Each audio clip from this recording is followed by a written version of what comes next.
সমাজের চোখে আমি একজন মেয়ে হলেও আমার দায়িত্বটা কিন্তু একটা ছেলের থেকেও কম নয়। আর তাই আমি চেষ্টা করি আমার সাধ্যমতো দায়িত্বটা পালন করার। So hey ladies and gentleman, welcome to my mini vlog. আর আজ আমি চলে যাই আমার সেই পর্বত সমান দায়িত্বের মধ্যে থাকা ছোট্ট একটি পালন করতে, অর্থাৎ ভুট্টা ছিঁড়ে আবার তা বাড়ি পর্যন্ত উপিয়ে আনতে। এই যে দেখতে পাচ্ছেন ভুট্টার ফলন, না খুব ভালো হয়নি, তবে ঈশ্বর যা দিয়েছেন তাই অনেক। ওই যে দেখতে পাচ্ছেন পাটের চাষ, ওটা আমরাই করেছি, যাকে বলে খুবই সামান্য। আর এই যে বলদটিকে দেখতে পাচ্ছেন, ওটা হলাম আমি। না খুব বেশি নয়, তবে আমার মাকে ওই অল্পটুকুই সাহায্য করার চেষ্টা করি। হ্যাঁ, ভিডিওতে আমার কাজ কিংবা কষ্টটা তো দেখতেই পাচ্ছেন, তবে এর চাইতেও 10 গুণ বেশি কাজ করে আমার মা, দিদা এবং দাদু।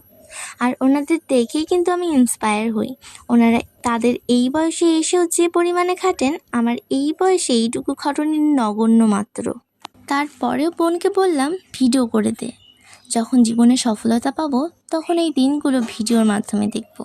আসলে মানুষ দেখানো নয়, এগুলি আমার জীবনের স্মৃতি বলতে পারেন। আর এই করতে করতে সন্ধ্যা হয়ে যায়, আর এদিকে কাজও শেষ হয়ে যায়। তাই ফটাফট স্নান করে সন্ধ্যা দিয়ে দিই, কিন্তু দুর্ভাগ্যবশত কারেন্ট থাকে না। বাইরে হাওয়া খেতে গিয়ে দেখি রাস্তায় কত ভিড়, সেখানে বেশি সময় নষ্ট না করে বাড়ি এসে চার্জার লাইট দিয়ে পড়তে বসে পড়ি। আর আমার ছোট্ট মিনি ব্লগটা আজকের মতো এখানেই শেষ করি। আর শুনুন, দয়ালু হৃদয়ের সাথে সাবস্ক্রাইবটা করতে ভুলবেন না কিন্তু। Thank you my cute ladies and gentleman, thanks for watching. দেখা হচ্ছে পরের ভিডিওতে, টাটা।